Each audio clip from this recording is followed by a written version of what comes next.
I want to thank everybody for continuously coming every single day, listening to the podcast, Affirmations for Recovery. This message is sponsored by Al, the new app for today's working entrepreneur, man. Make sure you download this app in the App Store, OWWLL, and use my referral code, EA. Get you $10, make your first call. Let's go. Let's continue to grow. Again, go to your App Store, OWWLL, and thank me later. The attention that I wanted from women, I was willing to do whatever it takes to be seen, including, getting rich. I wanted money. I wanted fast cars. I wanted to be the man.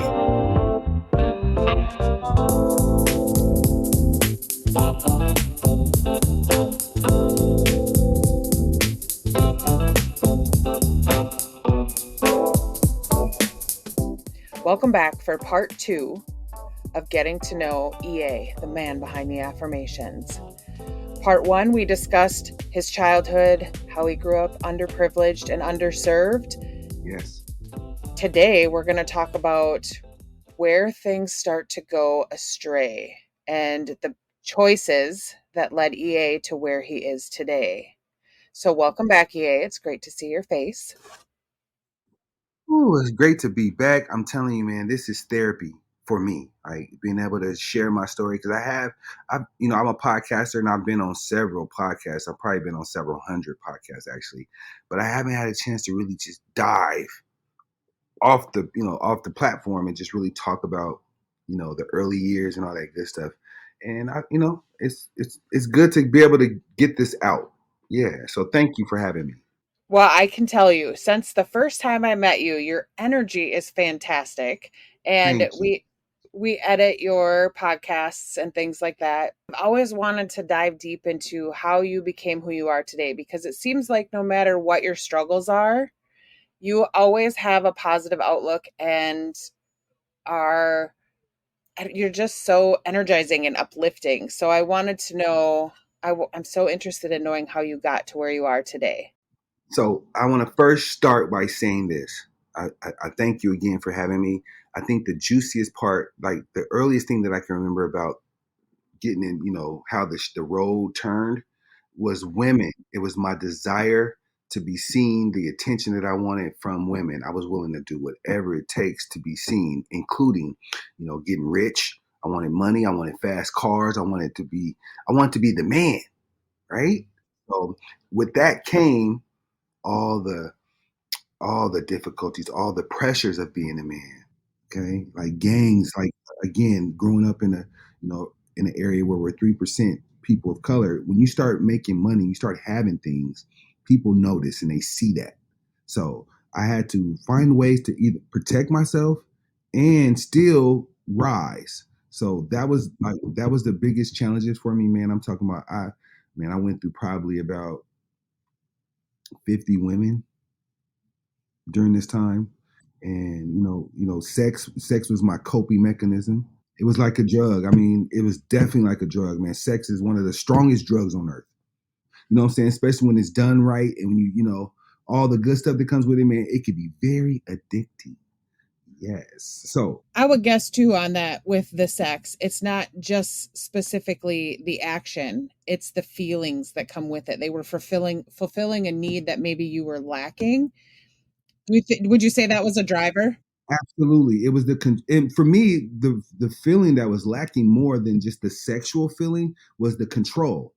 Something about the control that I established through sexual relations was the driving factor for me to just I want that kind of power. That power feels good.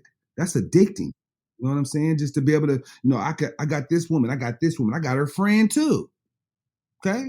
So that's man, that's some of the best um powerful energy that the world has to offer for me, to me.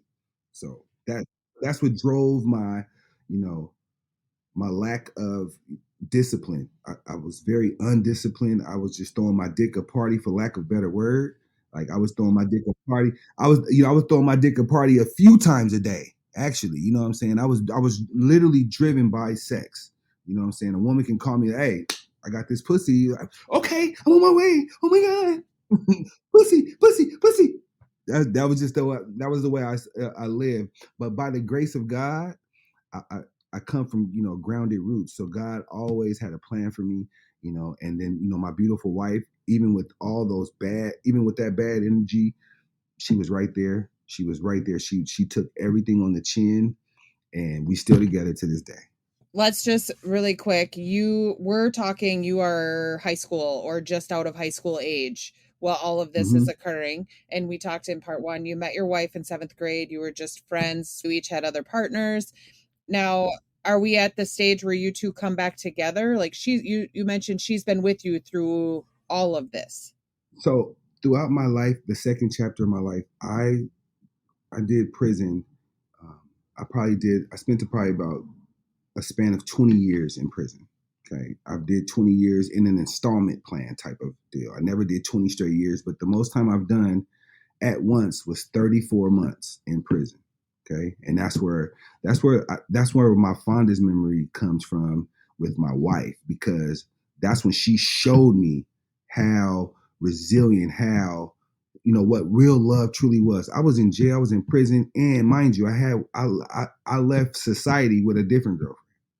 Okay. It was a girl that I was staying with out of high school. We had a house together, but then once the law stepped in, she disappeared. She moved to LA, and it was just me and the rest of the women that I was involved with. And then my wife now, she stepped all the way up while I was in prison, took care of me, made sure I had letters, made sure every time I called that collect call, this is a collect call from it, she always answered. She always made sure letters was in the box, made sure food was in the, made sure I had commissary every week for 34 months straight. So I paroled when I got out of prison. I moved in with her.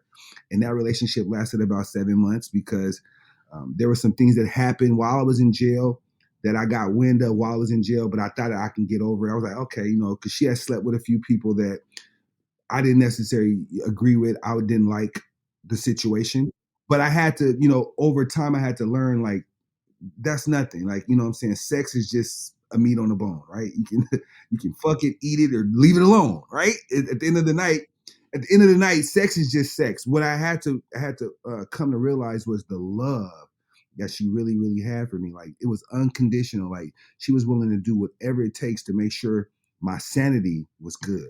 So I had, so once I left, prison the first time, I got out, moved with her. That lasted 7 months. And then it wore on me. Okay, because like I'm in society again. I'm at the top of my food chain, so everybody knows EA, right? So everybody knows EA. Everybody knows some of the things that my wife had done while I was in prison. So they was like bringing it up, throwing it in my face. And at first I was taking it like, yeah, whatever. She's a she did it, whatever. And then it just wore down on me. And then again, I have women issues. I don't know if I mentioned that in the first episode. My woman, I'm still dealing with those women issues, right? So having these women issues, getting fresh out of prison, and then just seeing life, like, and then life started coming. Like when I first got out, it was basic again, but then life started going faster. Like money started coming, opportunity started coming, and then women started coming more. Right? I'm older now. I'm 21. I'm in the 21 club, so I can do more. I can go to clubs. I'm in the music business. I had a record label in the city of Portland. I was an artist. I released music, and I did shows. I did events, parties, da da da da. So women was always on the menu, always on the menu. And so I left. I left my. She wasn't my wife then, but I left that relationship so I can pursue what I thought was happiness, with just other women, just having a life. I'm in the music business. I get to fuck every girl I want. I get to travel all the time. Oh my God, oh my God. And then, God woke me up again, because even through that, I was still living the fast life. Okay. I was in the music business, but I was still selling drugs at a high level, to the point where the Fed stepped in. They knocked on the door. What I'm saying? They sent me that. So for people that haven't been in trouble, when you get in trouble, if you ever go to court, there's what the state or what they use against you is called a discovery. Okay. And the discovery is when the prosecution gives you every single thing that they're going to use against you in trial. Okay. So what woke me up, I mean, and I might be going a little faster than I should, but where I decided to just like, I need to get off this turnip truck, right? Is when I got the discovery for, it said Erick Allen versus the United States of America. I had been in trouble every 5 years in my life. I've been in trouble. I can still say that to this day. Like I probably like in the last probably I'm probably on year like 6 or 7 where I haven't been in trouble, and I'm blessed because I changed my life. But when I like turning 18 to now, I could not get 5 years in without getting in some kind of trouble. Some kind of trouble. Um, drug selling, or drug selling, something like that. Okay. So let's rewind just a minute. So I'm assuming that drug selling is what wound you up in prison Yes. for the 34 Yes. months when your wife stepped up. So you had been doing this all through high school, and eventually now you're No. after high school. After high school, it was like junior year, I started, I dabble with it. And then after that, I went full blown for sure. Yeah. Talk about the risks involved and what it looks like to be a dealer. I think one of the biggest things that I want people to take away from, the fast life is you're not safe.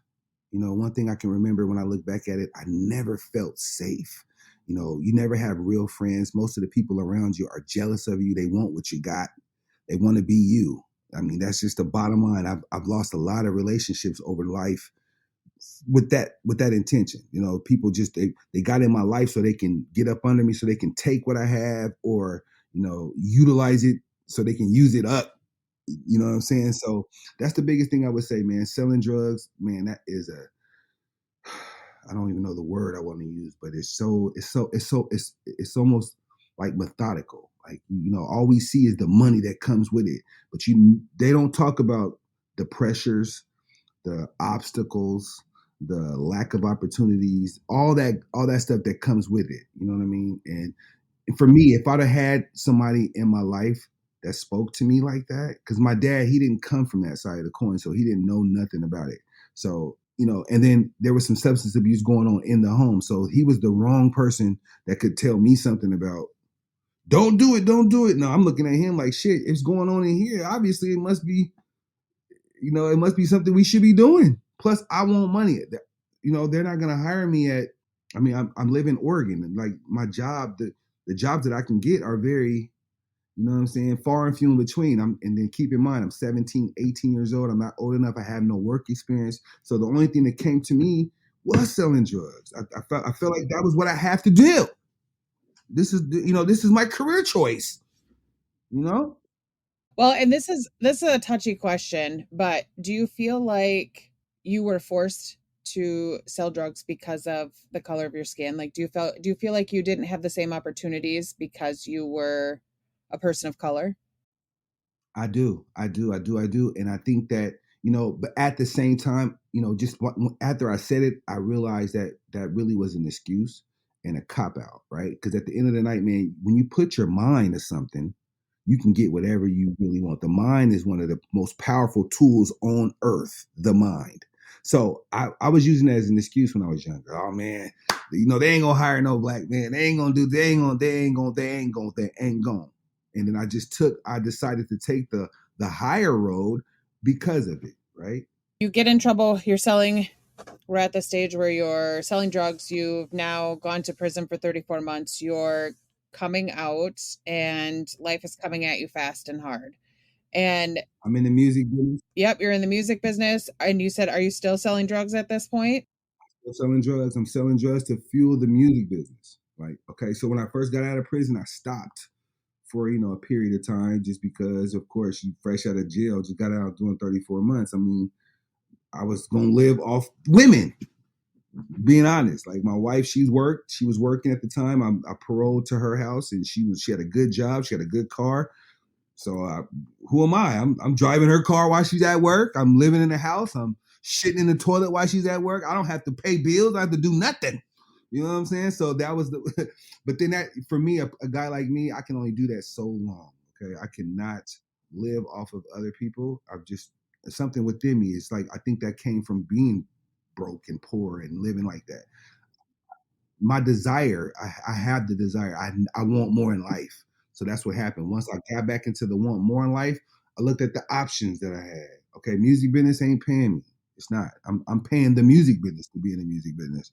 So I decided to say, okay, let me just do it one more time. One more time. Let me just see what it do. And of course, I'm at the top of the food chain. So when my one time turns into me getting a discovery saying Erick Allen versus the United States of America, and that's just that was, man. Even saying that now still gives me like the chills, man. I don't know how the hell I went through that shit. That's the most challenging. You know what I'm saying? Like I've had United States of America versus the state of Oregon or the state of Kansas or the state of Las Vegas because I've been arrested in all. I've been arrested in probably 30 states out of 50. Holy shit. Right? All for drugs? All for drugs or violations from being on probation parole from drugs. Okay, once you get a label as a drug dealer, the type of drug dealer I was, anytime I go anywhere, anytime the police pull me over, it's like, man, let's just see, let's tear up the car, let's tear up his property, tear him up, search, and then being on parole, all it takes is I can cuss out a police officer. That's a violation. Okay, you got to obey every law. I'm in the city of Portland, black man on parole. I'm just a target. I'm a moving target, basically. And mind you, I smoked marijuana at that time. I was smoking marijuana in a state where it was not legal. So I was on parole, and part of the parole conditions is not using any drugs or alcohol. Okay, but I was a rebel.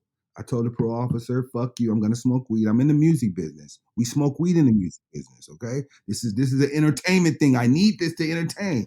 So I had a horrible relationship with my parole officer for many years because he just kept saying, "Okay, you want to be a tough guy? I'm gonna lock your ass up every time," and he did. So I would go out of state. I would do shows out of state. They were prohibiting me for doing the rap thing and all that kind of stuff, but I was doing it anyway.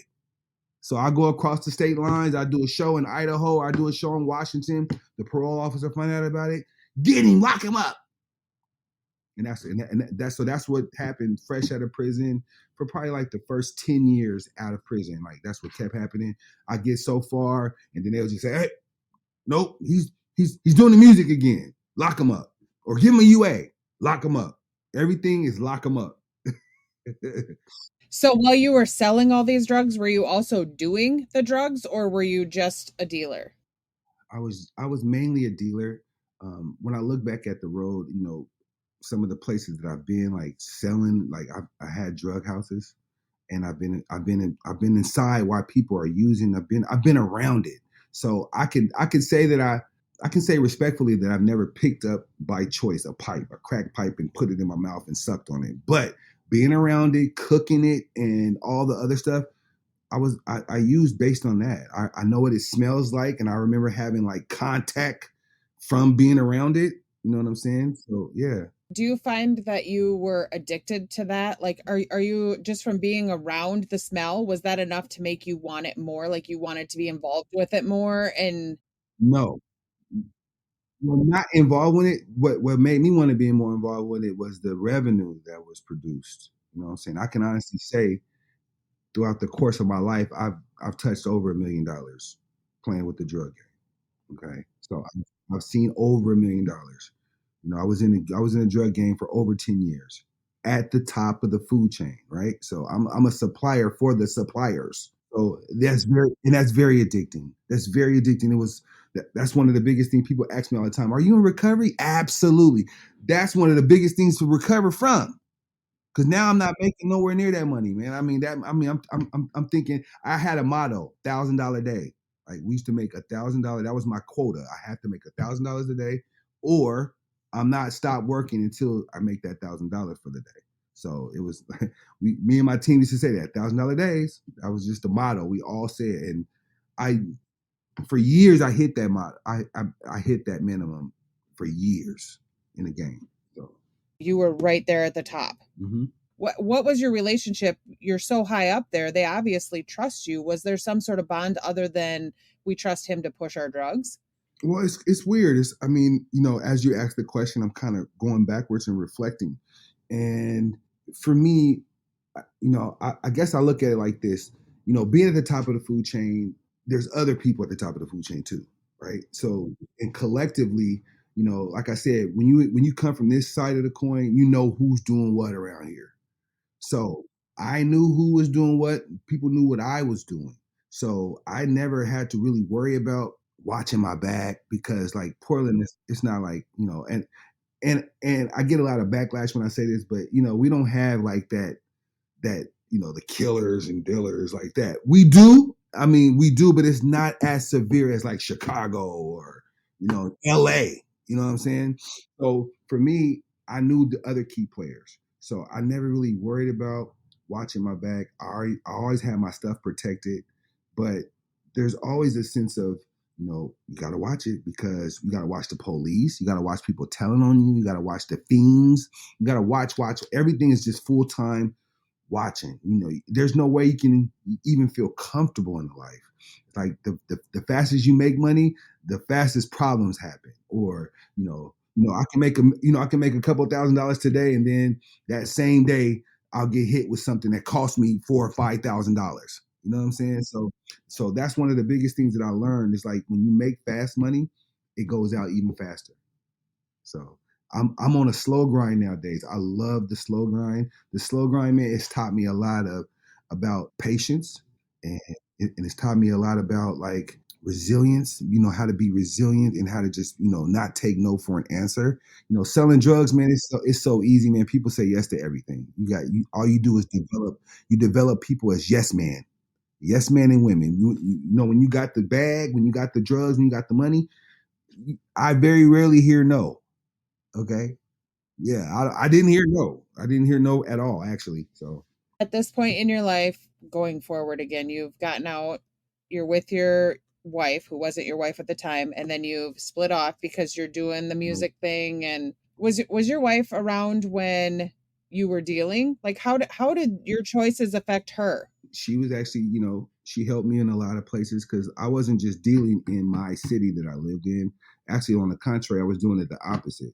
I was actually going away, going to other areas and destroying those areas and just sleeping at home. Like, you know what I'm saying? So there's a few times that I took her on missions with me, and she would either be the driver or rent the car for me or whatever. You know what I'm saying? So she saw it firsthand. You know what I'm saying? And what woke me up after getting that Erick Allen versus United States of America, I went through that whole process. It took me 10 months to fight that case. I did 10 months in a small Oregon town called Grants Pass, where the Ku Klux Klan birthed, where the Ku Klux Klan originated. It's in Grants Pass.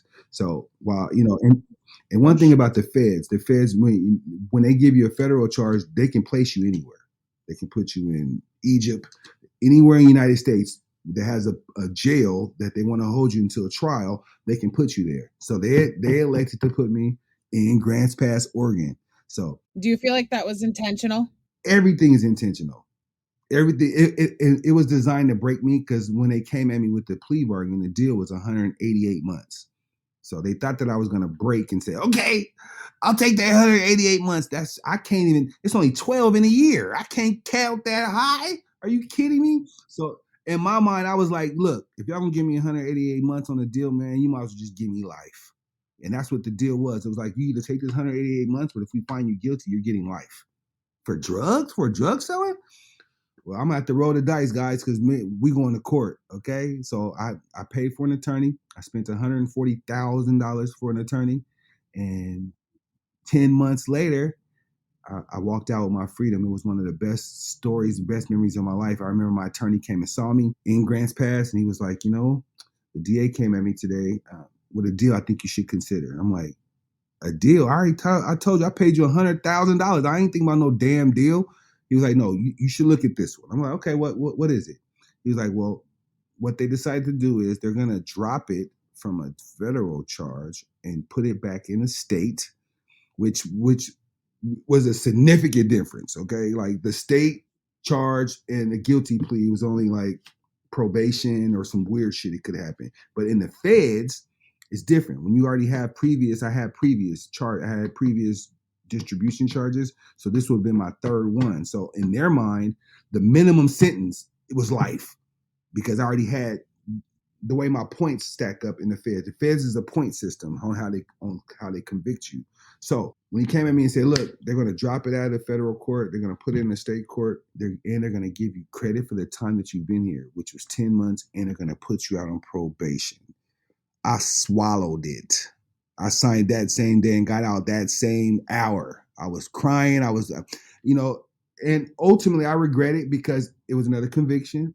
It put another conviction on my record. But what it did was it did open my eyes. Like I haven't been back to that side of the fence since then because I promised God two things. Get me out of this, and I promise you I'm done with that. I'm done with selling drugs to that extent ever. I will never do it again. And I'm gonna marry that beautiful woman that you keep blessing me with, right? Because during that whole 10 months, this beautiful woman was driving from Portland to Grants Pass for a 30-minute behind the glass visit. Okay. And from Portland to Grants Pass, that's over 200 miles. Over 200 miles. Okay. So she was driving 200 miles once a month to see me for 30 minutes just to keep my spirits up because we couldn't afford, because it's a long distance call. So I couldn't afford to be calling her every night and blowing up the phone system. So we had a design. She would write me all the time and she would accept a phone call, I think once a week. She put money on the books and then she came and saw me for the whole 10 months. So when God gave me that plea, I promised and I pray, look, man, get me out of here. Marriage is on the horizon. She's going to I'm all that. And that's exactly what happened. I got out August what's this? I would say August 18 years ago, because my son is 18 now. Right. And within a month, I got her pregnant. And that's why we have our son. So that was like a love child because our daughter is not biologically mine, but I still raised her as if she was mine. She's still mine. She calls me dad. That's my daughter. I wish you would. Okay. But biological, this is my actual blood son with her. That was the best blessing God has given both of us because we've been through a lot.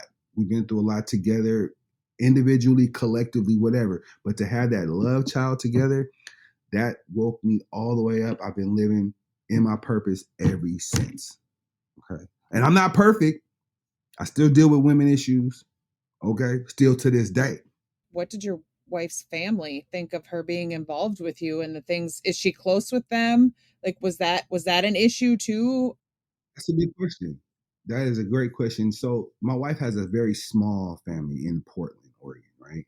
And her mother was an educator for 30 years, retired principal teacher from the school district.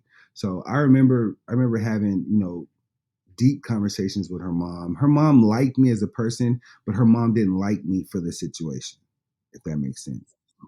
She didn't like my choices.